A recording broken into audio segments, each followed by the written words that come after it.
Assalamualaikum warahmatullahi wabarakatuh. Saya Gubernur Kalimantan Timur dan segenap jajaran pemerintah Provinsi Kalimantan Timur mengucapkan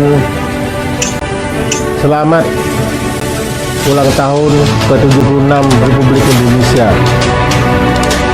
Saat ini kita masih berada dalam situasi pandemi. Akan tetapi jiwa nasionalisme kita harus tetap terjaga untuk menuju Indonesia tangguh, Indonesia tumbuh. Dirgahayu Republik Indonesia. Wassalamualaikum warahmatullahi wabarakatuh.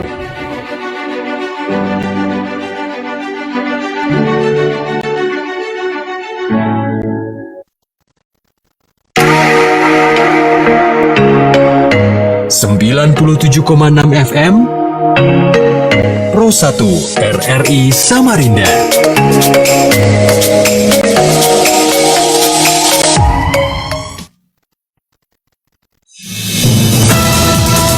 Halo Kaltim.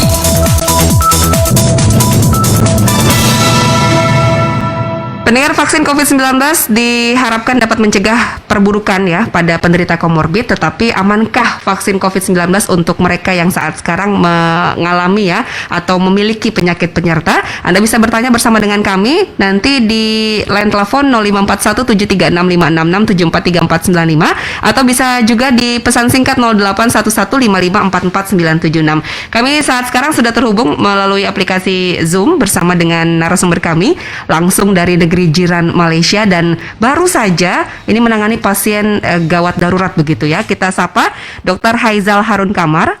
Beliau adalah dokter spesialis jantung dari Rumah Sakit Thomson atau Thomson Hospital Malaysia. Dr. Haizal, Assalamualaikum.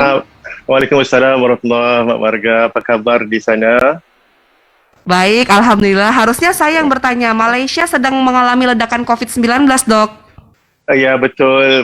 Ya betul. Warga sekarang ini keadaannya begitu agak yang kalau kemarin itu yang angka yang paling banyak sekali, di Malaysia dalam angka, kalau nggak silap hampir 24,000, 23,900 lebih yang kasus yang mendapat positif di Malaysia. Nggak pernah setinggi gitu. Ya, di Malaysia tidak pernah, bahkan kabarnya menyalip angka hariannya Indonesia. Ya, kalau di Indonesia berapa ya? Ya, sekarang sudah mulai melandai ini. Di bawah angka Malaysia, yang jelas di bawah angka Malaysia yang jelas. Tapi Dr. Haizal, tapi Dr. Haizal saya mau ucapkan juga selamat ya. Ini tadi malam ya dilantik begitu Perdana Menterinya. Oh ya, Pak Ismail Sabri, itu Perdana Menteri Malaysia yang ke-9. Ya, sekarang ini politik di Malaysia juga agak begitu dinamik ya. Sebentar ya, ada dengan COVID ini juga. Jadi ada permasalahan, mudah-mudahan dengan Perdana Menteri yang baru ini Malaysia akan lebih maju. Dan bisa terbebas juga dari COVID-19. Betul. Baik, ya. Dr. Haizal, terima kasih banyak. Di tengah-tengah kesibukan Dr. Haizal tetap bisa menyapa pendengar kami dan sekarang bisa melalui aplikasi Zoom. Jadi para pendengar kami juga bisa menyaksikan langsung tayangan kita melalui live Facebook Pro 1 RRI Samarinda. Anda bisa memberikan pertanyaan melalui kolom komentarnya juga pendengar, atau di 736-566-743-495 atau di pesan singkat 081155444976. Dr. Haizal, di wilayah kami Kalimantan Timur saat sekarang orang dalam tanda kutip mencari vaksin COVID-19. Kalau dulu di awal kemunculan vaksin banyak yang resisten atau justru khawatir dengan adanya vaksin, sekarang pada mencari begitu Dr. Haizal. Pentingnya vaksin untuk mencegah kondisi perburukan bagi penderita COVID-19 itu boleh kembali kita ingatkan seperti apa efektivitas atau efikasinya? Ya, sebelum ini kan COVID ini adalah satu varian baru. Ya, ini belum pernah ada berlaku lagi di pandemik ya. Pandemik yang terakhir di dunia lebih 100 tahun yang lalu, yang Spanish flu. Jadi ini adalah di zaman kita inilah pandemik yang pertama yang semua kita pernah lalui. Jadi inilah perkara baru bagi kita. Jadi apabila berlakunya pandemik pada tahun yang lalu, yang bermulanya di Wuhan, China dan terus berebak ke seluruh dunia. Jadi ramai yang banyak negara, banyak orang yang tercari-cari apakah jalan penyelesaiannya. Kerana tidak ada obat sebenarnya yang boleh menyelesaikan COVID ini. Ada yang mengatakan ada obat A, ada obat B yang mungkin kita akan bincang kemudian. Tetapi ternyata setelah penelitian dan seterusnya bahawa vaksin adalah jawapan, adalah dia jalan untuk menyelesaikan masalah ini. Sama juga di Malaysia, banyak resisten pada mulanya yang mengatakan vaksin ini mungkin ada banyak kesan samping, belum ada masa untuk waktu yang secukupnya untuk membuat penelitian, tapi sekarang ini di Malaysia juga ramai yang tercari-cari, ya. Kalau di Indonesia udah berapa banyak orang yang udah divaksin ya, Mbak Marga? Baik, yang jelas sampai dengan saat sekarang di bawah 20% ya. Di bawah Dari 20% total penduduk, ya. Karena penduduk kami banyak sekali, Dr. Haizal, hampir Betul. 270 juta. Tapi Indonesia mula dulu ya dari Malaysia, tapi ya betul yang Indonesia kan penduduknya 9 hingga 10 kali lipat ya berbanding dengan Malaysia. Malaysia penduduknya cuma dalam 32 juta, mungkin 32-33 juta. Dan perangkaan terakhir kemarin di Malaysia yang sudah mendapat dua dosis vaksin sudah 36%. Yang satu dosis cuma 17%. Tapi yang agak membimbangkan 11% daripada yang layak untuk mendapat vaksin belum lagi mendaftar untuk mendapat vaksin. Kalau di Malaysia itu harus didaftar ya, daftar melalui satu aplikasi di telefon, dia panggilnya My Sejahtera. Ya, kalau di Indonesia saya enggak tahu gimana ya, tapi kalau di Malaysia itu harus daftar untuk mendapatkan vaksin. Di aplikasi. Di aplikasi, betul, di aplikasi. Tapi di Malaysia 11% masih lagi belum mendaftar, walaupun sekarang ini COVID sudah melanda Malaysia dengan hebat ya. Oke, jadi seperti itu, Dr. Haizal? Jadi ya seperti itu. Jadi saya di sini ingin kalau boleh untuk berbagilah bahawa yang vaksin itu adalah penting, ya, penting untuk mengelakkan dari mendapat COVID, itu satu. Dan kedua, sekiranya dengan vaksin juga boleh mendapat COVID, selalunya yang gejalanya itu adalah gejala yang lebih ringan. Dan mudah-mudahan tidak harus masuk ke dalam rumah sakit untuk rawat inap ataupun masuk ICU, dan mudah-mudahan tidak akan meninggal dunia. Itu adalah yang maksud ataupun tujuan atau objektif vaksin, bukan untuk mengelakkan 100% untuk mendapat penyakit COVID, untuk mengelakkan daripada mendapat penyakit COVID yang parah. Jadi harus, kalau boleh, semuanya harus divaksin. Baik. Itu adalah pendapat saya. Ya, baik. Jadi kalau misalnya saat sekarang orang yang tadinya tidak punya penyakit apa-apa, begitu kita ikutkan vaksin, itu akan tadi pertama mudah-mudahan bisa terhindar dari paparan COVID-19. Tetapi kemudian pada saat terpapar kondisinya tidak akan mungkin ya semengerikan efeknya bagi yang sebelumnya divaksin begitu ya. Nah, tetapi ini yang menjadi konteks pertanyaan kita hari ini, Dr. Haizal, bagaimana dengan penderita komorbid yang memiliki penyakit penyerta? Pertama, amankah vaksin untuk para penderita komorbid? Ya, karena kan komorbid banyak sekali nih, salah satunya jantung. Betul. Nah, seperti itu. Bagaimana penjelasannya secara medis? Okey. Dari penelitian yang telah diadakan seluruh dunia, yang mulai di China dan seluruh dunia, didapati bahawa orang yang punya komorbid seperti hipertensi, seperti penyakit diabetes, penyakit paru-paru, penyakit jantung, mereka lebih cenderung ataupun lebih chance untuk mendapat penyakit yang lebih parah. Jadi mereka inilah adalah golongan-golongan yang perlu divaksin. Jadi kalau ada yang bertanya, kalau saya ini ada penyakit jantung, atau saya ini punya penyakit hipertensi, jadi adakah aman untuk saya mendapat vaksin? Pada pendapat saya, iya, tetapi harus ketemu dengan doktor anda dulu untuk bertanya sama ada ini adalah aman atau tidak. Kerana ada juga penyakit yang mungkin tidak boleh diberi vaksin, seperti sekiranya mendapat alahan atau alergi ya. Alergi yang mungkin banyak dengan ubat-ubat yang sedia ada, dia mendapat alergi. Tapi kalau alergi juga, itu bisa juga mendapat vaksin, tapi harus ketemu dengan doktor untuk membuat pemeriksaan terlebih dahulu. Atau juga sekiranya seorang itu punya penderita atau punya pacient jantung, juga harus ketemu dengan doktor dulu, sekiranya aman atau tidak harus buat pemeriksaan yang terkini lah untuk melihat tensinya bagaimana, darahnya gimana, untuk mendapatkan kondisi yang betul-betul sehat dan bagus untuk mendapatkan vaksin. Tapi ya, mereka yang komorbid ini harus divaksin kerana mereka ini mendapat peluang yang lebih parah atau mengerikan kalau sekiranya mendapat COVID.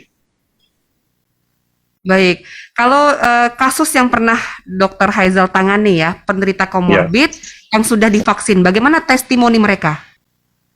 Yang saya sendiri tidak merawat pasien-pasien yang COVID, tapi kerana di rumah sakit di Thompson ada doktor-doktor pakar sendiri, tapi melalui perbincangan pergaulan dan juga dengan doktor-doktor itu, mereka mendapati bahawa biar betul mereka yang punya komorbid itu ada yang tewas, ada yang tidak dapat diselamatkan kerana mereka waktu itu Malaysia belum lagi banyak mendapat vaksin ya. Tapi sekarang ini alhamdulillah dengan perangkaan dengan yang lebih ramai orang yang mendapat vaksin, maka yang mereka yang punya komorbid ini dia berkurangan untuk mendapat yang lebih parah. Kerana dia melihat di pengalaman di Malaysia ya.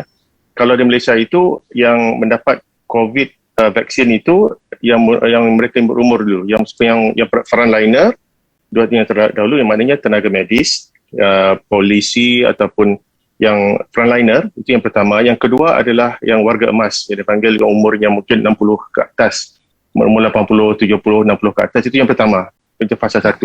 Kemudian yang ke bawah, jadi mereka yang selalunya yang umur 60 ke atas tu memang kebanyakannya ada komorbid.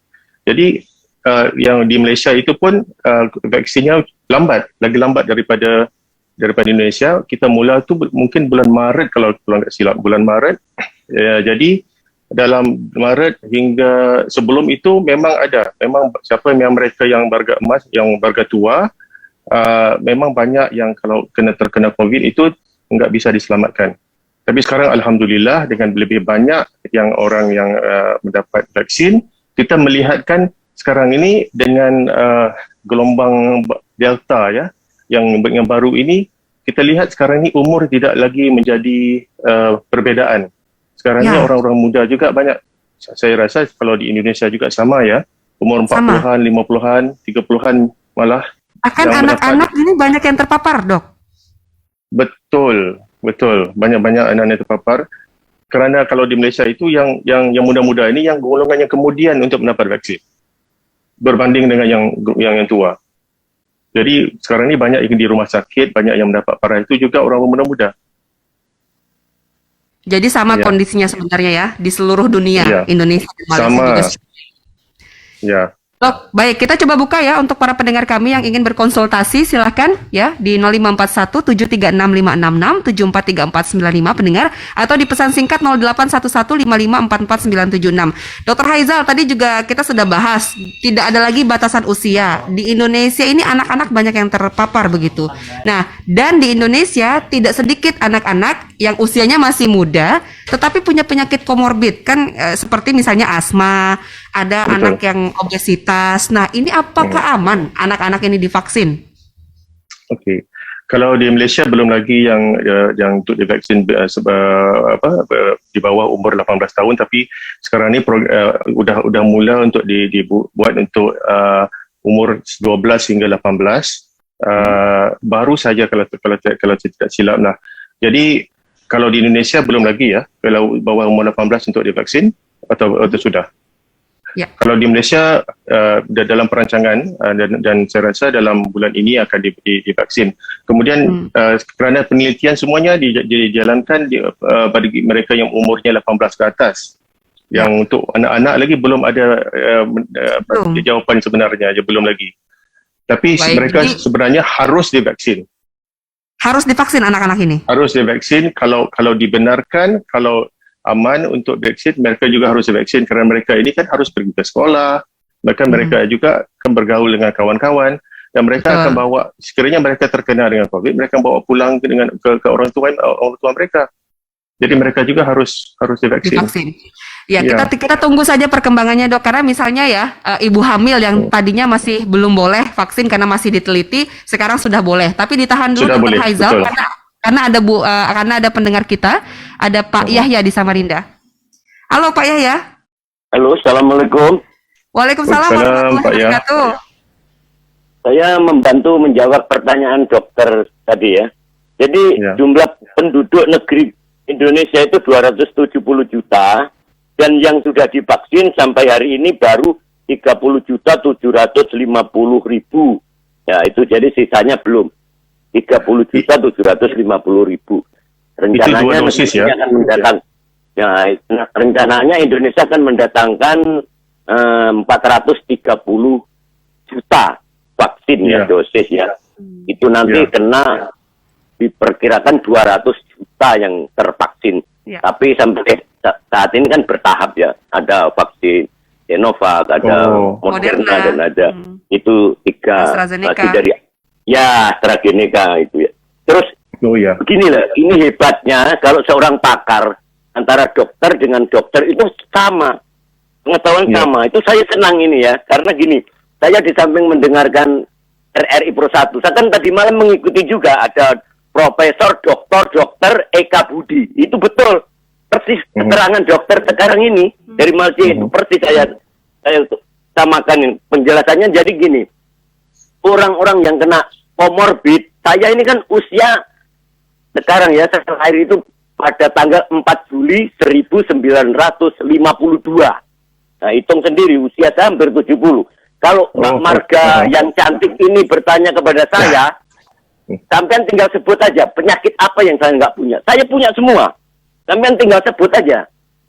Di tubuh saya ini jantung ada, stroke pernah, semua ada. Tapi saya karena wajib vaksin, harus hukumnya wajib ya.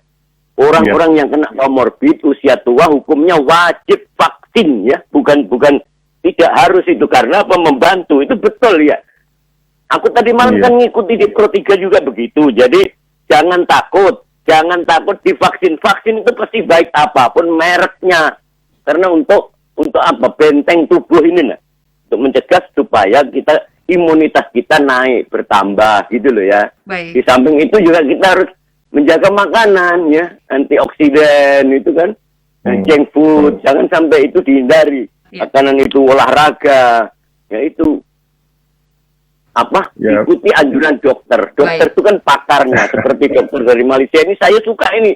Ini penjelasannya, keterangannya seperti orang Indonesia, betul ini. Senang saya ini ya. Baik, ya terima mudah-mudahan Malaysia semakin aman, semakin terbebas dari COVID-19. Assalamualaikum warahmatullahi wabarakatuh. Waalaikumsalam Pak Yah. Terima kasih sangat dengan nasihatnya. Terima kasih. Baik, yang lain juga kita undang di 736-566-743495 atau di pesan singkat 081155444976. Dr. Haizal ini adalah spesialis jantung, jadi bagi Anda para penderita jantung atau mungkin ada keluarga yang memiliki riwayat jantung, bisa juga langsung konsultasi di RRI Samarinda pendengar di 081155444976 untuk pesan singkat, atau juga bisa di kolom komentar karena kita sedang live Facebook ya, bagi Anda yang punya pertanyaan langsung saja disampaikan kepada kami. Dr. Haizal, boleh dijawab dulu tadi Pak Yahya begitu ya dari Samarinda. Iya. Silakan. Pertanyaannya apa ya?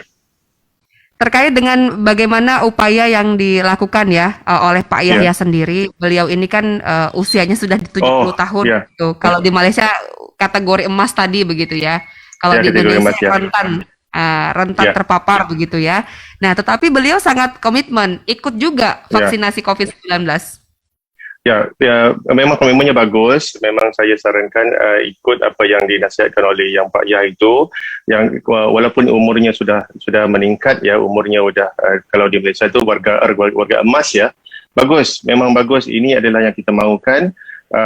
Yang mereka yang warga emas yang punya komorbid itu aman insya-Allah untuk mendapatkan vaksin, dan mereka adalah yang golongan yang lebih mungkin untuk kemungkinan untuk mendapat yang COVID yang lebih mengerikan, lebih parah sekiranya mendapat COVID. Jadi mereka harus divaksin. Saya sangat-sangat setuju dengan saranan Pak Yah itu.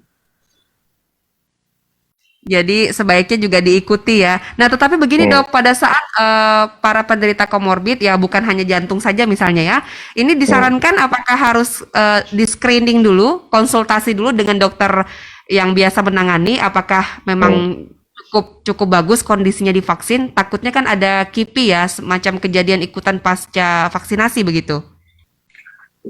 Iya, sekarang ini memang betul. Ada juga dengan kesan sampingan daripada vaksin, kesan samping, efek samping ya. Efek samping, selalunya efek samping yang biasa kita dengar adalah seperti sakit di bahagian dicocol lah kan, disuntik. Mungkin ada demam, ada rasa badan rasa agak sakit sedikit. Tapi itu adalah perkara biasa. Kalau ternaik seperti rashes atau ruam kan itu mungkin ada, tapi yang efek yang lebih parah tu mungkin seperti ada juga macam pasien saya yang minggu lalu lah yang dia terkena sakit di bahagian dada, dia bahagian demamnya sampai 40 darjah lah, 40 Celsius kan. Itu ada, tapi itu jarang-jarang sekali. Kami akan datang, kita lihat. Jadi tidak apa-apa yang serius, alhamdulillah. Tapi itu dia yang kalau mereka yang mahu ingin untuk mendapatkan vaksin, sekiranya ada komorbid harus ketemu dengan doktor yang merawat untuk mendapatkan penjelasan pemeriksaan yang terkini, sekiranya aman atau enggak. InsyaAllah boleh semuanya. Baik, selain di 0541-736566-743495 ya, atau tadi di kolom komentar kami di live Facebook Pro 1 RRI Samarinda, kami juga menerima pertanyaan pendengar dari Anda melalui WA maupun SMS di 0811554496.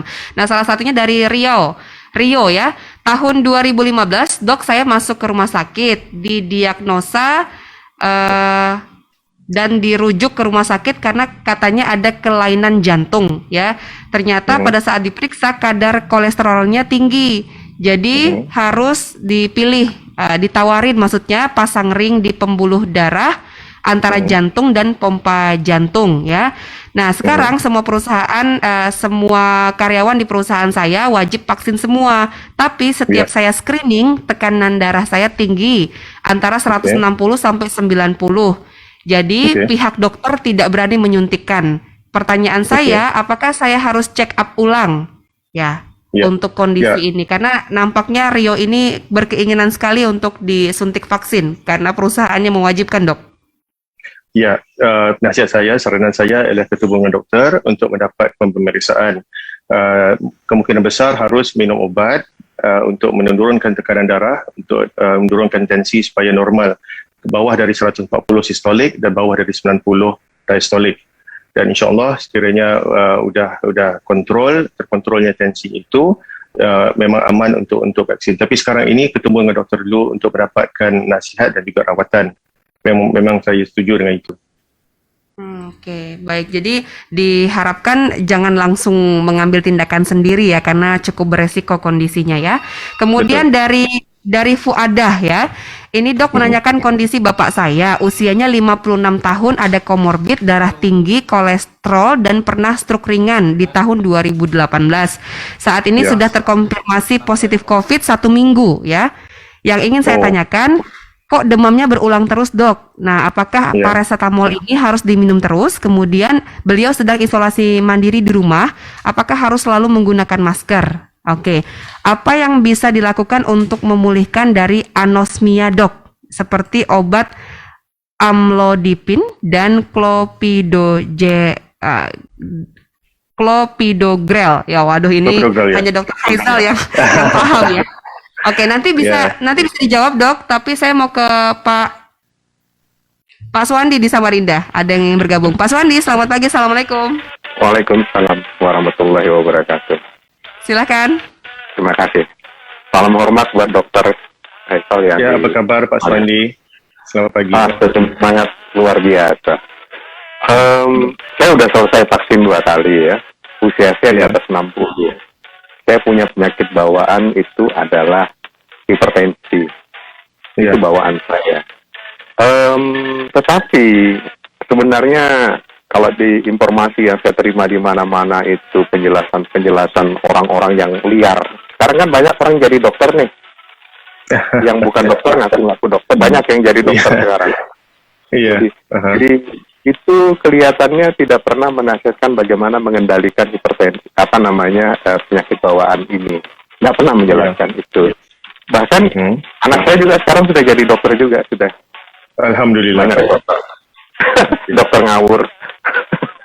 Oh. Jadi gini, Pak dokter yang saya ini kan ya, saya tidak mempunyai dampak negatif terhadap suntikan sekali dan kedua. Istri saya juga hipertensi, tapi kami kendalikan makan, kami makan buah, dan saya adalah pengintas. Saya ini pengintas, pernah kena di bulan Maret, tetapi setelah kena itu harus emosi kita turunkan, kemudian kita berpikiran positif, optimis sembuh. Sembuh, itu yang paling penting. Dan tekanan saya, kebetulan saya dikontrol oleh dokter pribadi saya terus ya. Nah ini, nah kemudian Pak Dokter, saya ingin tanyakan kepada Pak Dokter, di luar konteks boleh ya? Iya. Boleh. Baik. Itu gini, informasi-informasi yang saya terima dari para ahli, COVID ini kalau menempel di satu benda, dalam waktu 3 sampai dengan 4 jam dia akan mati dengan sendirinya, kan begitu dokternya? Itu informasi yang saya terima, apakah benar apa tidak saya tidak tahu. Tetapi kemudian, kenapa orang meninggal dunia karena pindahnya penyakit itu dari droplet, kenapa orang meninggal dunia harus diperlakukan seperti itu? Padahal kalau memang 3 jam sampai 4 jam, virus itu mati dengan sendirinya, kenapa jenazah itu tidak dibiarkan saja diobservasi selama 4 jam?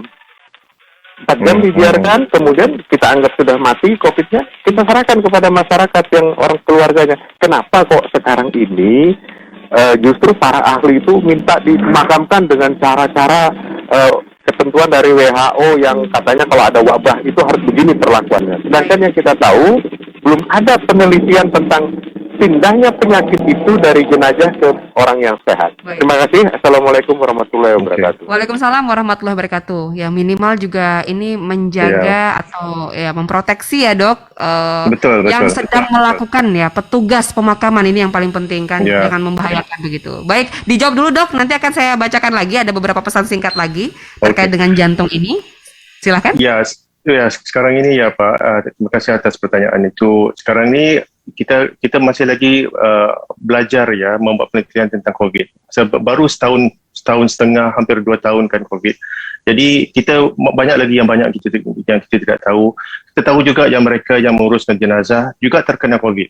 Ya, mungkin terkena terus dari jenazah, wallahu alam, ataupun terkena dari yang lain. Tapi kita tahu yang mereka yang di frontliner itu mereka memang tidak bebas daripada terkena yang COVID. Jadi sekarang ni betul ada yang mengatakan bahawa yang COVID yang tu kalau di permukaan atau itu cuma dalam beberapa jam, ada juga yang kalau itu dalam 2-3 hari juga ada. Jadi sebaik-baiknya elakkan daripada kita tersentuh kalau ada jenazah dengan tangan atau apa kan. Kita harus ada SOP-nya, protokolnya yang harus kita pegang dan kita harus patuh dengan SOP-nya. Jadi ya kalau 3-4 jam ya mungkin, tapi mungkin juga lebih lama dari itu. Jadi kita nggak tahu ya jawapannya sebenarnya Pak. Ya, kita buat masa ini dalam masa pandemik ini kalau boleh kita ikut saja SOP yang disarankan oleh pemerintah mengenai pengadilan jenazah dan seterusnya. Itu nasihat saya lah. Yang sekarang ni kita masih lagi belajar tentang COVID. Setiap minggu, setiap hari kita akan menemukan sesuatu yang baru. Yang COVID ini juga berbeza. Dulunya itu COVID biasa, kemarin kan gelombang Delta ni, gelombang Lambda. Kemudian ini kita tidak tahu apa sebab vaksin ini juga akan berubah untuk mengikut yang gelombang baru yang COVID ini. Mungkin kita akan tukar lagi, mungkin Pfizer akan bertukar, Moderna akan bertukar, Sinovac juga akan bertukar untuk melawan COVID yang baru ini. Kalau dulu mereka mengatakan bahawa yang COVID ini tidak ada bukan droplet ya. Kalau dia tidak ada di udara, sekiranya seorang itu bersin atau batuk, dia akan terus jatuh ke permukaan di lantai. Tapi sekarang ini dalam beberapa bulan ini sekarang mengatakan bahawa COVID ini dengan especially yang Delta ini dan juga Lambda ini dia dah sudah jadi droplet. Jadi seorang itu dalam bilik kamar berduaan 3 orang atau itu lebih mudah untuk untuk dijangkiti dengan COVID. Jadi sekarang ini pemikiran kita tentang COVID itu juga berubah mengikut dengan keadaan. Jadi kita tidak tahu, kita masih lagi belajar, Pak. Ya, jadi kondisi ini memang tidak diduga siapapun begitu. Ya. Betul. Baik. Jadi seperti itu penjelasannya, mudah-mudahan Pak Suwandi bisa kita pahami bersama ya penjelasan dari Dr. Haizal ya, meskipun menggunakan bahasa Melayu ya. Baik Dr. Haizal, tadi pertanyaan dari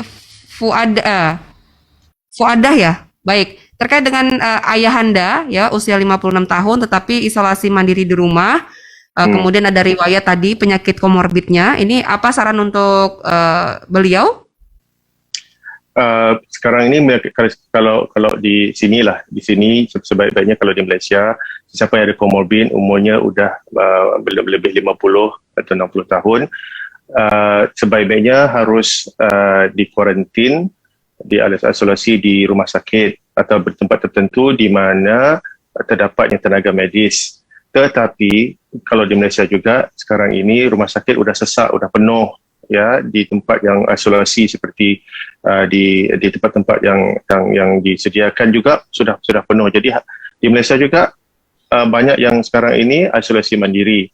Sekarang ini kalau di isolasi mandiri ada beberapa perkara yang harus dilakukan. Okay, kita harus tahu simptom kita, gejala kita gimana, suhu badan kita yang macam tadi suhu badannya masih lagi panas walaupun sudah seminggu kan. Sama ada obat Panadol, paracetamol itu bisa diambil, ia bisa diambil. Sekarang ini sebab COVID ini tidak ada ubat yang tertentu. Ya, jadi harus ambil ubat-ubat untuk menurunkan gejala, untuk bagi gejala seperti kalau demam harus ambil ubat demam untuk kurangkan, kalau sakit ambil ubat sakit yang kurangkan. Tetapi ada juga ubat-ubat lain yang suplemen yang bisa diambil seperti vitamin C, vitamin D, antara lain untuk meningkatkan imunitas badan. Itu antara lain. Dan sekiranya ada alat yang di bahagian yang diletak di jari ya, yang dipanggil untuk mengukur oksigen, kadar oksigen dalam darah, dipanggil oximeter ya. Itu juga bagus kerana kita akan salah satu daripada organ yang pertama yang di affect ya oleh COVID ialah paru-paru. Dan apabila terkenanya pneumonia, maka oksigen tu bisa turun. Kalau normal itu antara 95 hingga 100, kalau kurang dari 95, itu mungkin yang paru-parunya terganggu, mungkin ada pneumonia. Dan sekiranya ada pneumonia, dia harus mendapatkan perawatan segera. Jadi alat itu tidak mahal. Kalau di Malaysia tu dalam berapa ya, RM20, RM30 tu berapa ya, Mbak Marga? Saya pun. Ya, jadi RM20 ya dikalikan saja sekitar 4.000 ya, 80 ribuan. Ya, jadi itu untuk mengukurnya oksigen ya, kadar oksigen ya di oximeter tadi ya? Darah. Oximeter ya. Oh, murah sekali ya, 80.000 di sana. Ya. Kalau di sini sekitar 200 sampai 300 ribu rupiah. Oh, tak ya murah aja itu. Baik, jadi seperti itu ada memang perlengkapan standar yang harus dipenuhi, tetapi pada saat kondisinya sudah mengalami perburukan dok, sebaiknya memang langsung dibawa ke rumah sakit. Langsung ke rumah sakit. Kalau di Malaysia ada talian telefon yang bisa ditelepon dan ambulans paramedis akan datang untuk mengambilnya dan bawanya ke rumah sakit ataupun di tempat-tempat yang diisolasi, tempat-tempat tertentu. Tapi sekarang ni juga kalau di Malaysia kan setiap harinya 23,000. Kalau di Selangor aja di provinsi saya setiap hari juga dalam 78,000 enggak cukup rumah sakit tu.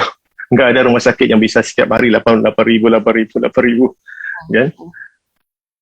Jadi semua juga harus dibantu ya dengan kesadaran kita sebagai masyarakat. Betul. Agar tidak semakin banyak begitu. Tapi mudah-mudahan kalau di Indonesia, di kawasan Jakarta, Bali yang penduduknya padat sudah mulai landai ini, dok, rumah sakit juga sudah mulai kosong. untuk ICU-nya ya, mudah-mudahan juga Kalimantan Timur seperti itu menyusul ya. Oh, bagus. Karena vaksinasinya Alhamdulillah. tinggi sudah di kawasan Jawa dan Bali. Jakarta, Bali bagus. begitu. Ya. Baik, saya mau pilihkan pertanyaan yang agak ringan sedikit Dok, tapi berkaitan dengan penyakit jantung ya. Ini Alfianto di Jalan Pemuda Samarinda. Selamat pagi Dok, saya umurnya 21 tahun, berat badannya 50 kg, tingginya 171 cm. Nah, beberapa kali saya cek detak jantung itu sekitar 70 sampai 85 saat duduk atau tiduran. Apakah hal itu normal atau memang berbahaya Dok ya? Karena yang diketahui oleh Alfianto ini kalau 70 itu katanya detak jantungnya atlet begitu. Oh. Baik. Seperti apa Dok jawabannya? Okey, detak jantung yang normal untuk umur apapun adalah antara 60 hingga 100 ya. Walaupun 90 ke atas itu agak kencang lah, agak laju. Ya, sebaik-baiknya antara 60-70. Kalau atlet tu dalam 40-50 juga ada. Kalau itu betul-betul atlet lah, ya. Kalau yang atlet yang sepeda, atlet yang larian itu mungkin sampai 30 lebih ada. Tetapi yang kalau normal antara 60 hingga 80 atau 60 hingga 90 itu normal. Pada saya sebaik-baiknya. Kalau untuk atlet tadi normal saja ya, di bawah standar di tadi bawah ya. Di bawah 60 juga normal. Itu kebiasaan itu. Mungkin ada 50, 40 lebih juga ada. Itu tahap atlet itu. Oke, baik. Jadi bisa dibedakan ya, dan mudah-mudahan aman saja. Jadi tidak masalah ya untuk Alfianto. Tetapi pada saat apa Dok kita harus mungkin mewaspadai nih? Oh, sekarang mungkin ada gejala jantung begitu yang harus diwaspadai oleh masyarakat umum. Okey. Di sekarang ni di masa pandemik ataupun secara umum? Secara umum ya, karena kan kebanyakan orang wah berdebar-debar nih takut nih. Ya, gejala jantung itu ada beberapa, antara lainnya adalah sakit di bahagian dada, ataupun susah nafas, ataupun berdebar-debar, atau rasa pusing. Itu adalah antara gejala jantung yang biasa. Kalau sakit di bahagian dada itu orang kaitkan dengan penyakit jantung koroner. Penyakit jantung koroner adalah disebabkan oleh pembuluh darah di bahagian jantung yang tersumbat. Yang selalunya sakitnya itu di bahagian tengah dada ataupun sedikit ke kiri. Banyak yang ingat yang mungkin jantung itu adalah di bahagian kiri dada. Sebenarnya jantung itu terletak di bahagian tengah dan sedikit memencong ke sebelah kiri. Jadi kalau sekiranya sakitnya bukan satu ambil jari dan ditunjukkan di sini. Tidak.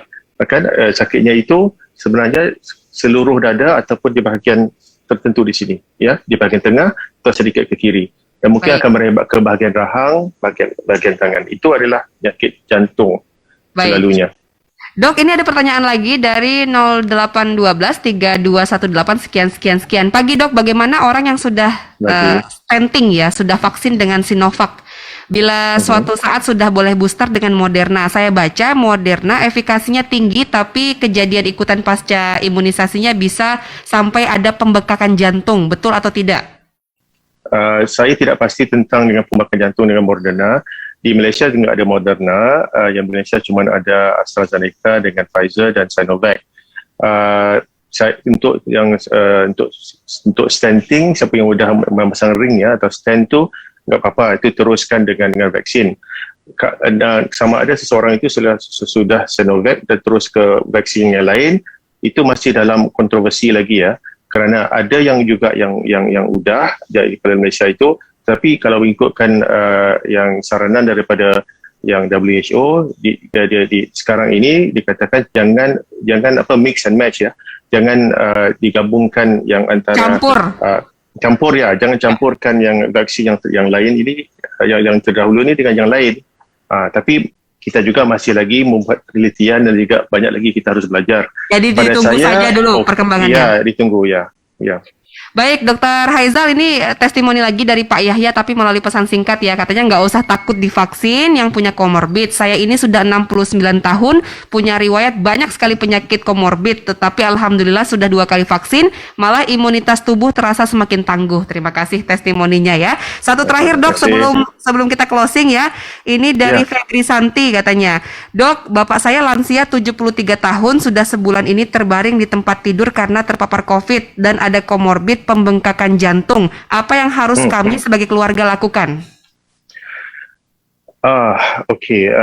Dia seharusnya ada dia vaksin, ya, kerana bukan mungkin dia terpapar di rumah dan tidak keluar, tetapi banyak juga orang-orang tua yang warga emas yang terdapat COVID bukan kerana mereka keluar, kerana orang datang untuk melawat, datang untuk menziarah, untuk melihat dia, menjenguk, ya. Jadi mereka ini mungkin tidak ada gejala, mungkin mereka ini, tetapi mereka ini pembawa COVID dan ketemu dengan dia. Jadi kita harus juga mereka ini walaupun dia tidak keluar kerana penyakit, dia harus juga divaksin. Dan sama ada aman atau enggak, harus dulu membuat pemeriksaan dulu dengan dokternya. Baik, mudah-mudahan bisa segera dikonsultasikan dengan rumah sakit terdekat karena ini ada gejala komorbid ya. Jadi penanganannya juga tidak gampang begitu, tidak mudah, harus dalam pengawasan orang-orang yang berkompeten. Dr. Haizal, tolong tambahkan imun kami ya, supaya semakin happy, semakin bahagia ya. Karena ada lagu yang sudah dipersiapkan oleh Dr. Haizal untuk para pendengar RRI Samarinda. Kita dengarkan bersama ya persembahan dari Dr. Haizal Harun Kamar. Ada lagu dari tapi sebelum tu saya lupa, saya mau ucapkan terima kasih kepada Mbak Marga, kepada tim RRI Samarinda Indonesia Kaltim ya, kerana memberikan saya kesempatan sekali lagi untuk berbagi, juga kepada pendengar dan pemirsa RRI, ni number one top ya, yang radio station ya, teruskan mendengar daripada RRI. Mbak Marga, terima kasih.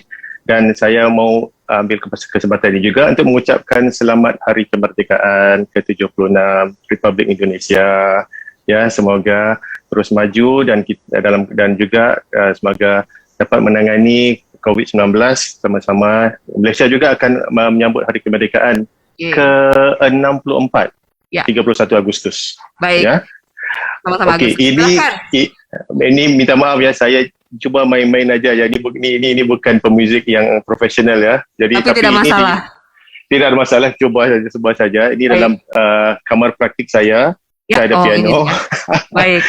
Sambil itu, sambil menunggu persiapan ya, jadi jangan lupa juga untuk dapat mengikuti Dr. Haizal karena banyak sekali artikel tentang kesehatan di Facebooknya Dr. Haizal atau di website di www.drhaizal.com ya, atau di YouTube-nya juga ada ribuan orang yang sudah menonton tayangan dari Dr. Haizal. Ini dia persembahan terakhir sekaligus juga menutup jumpa kita pendengar dalam Halo Kalimantan Timur, Dr. Haizal Harun Kamar.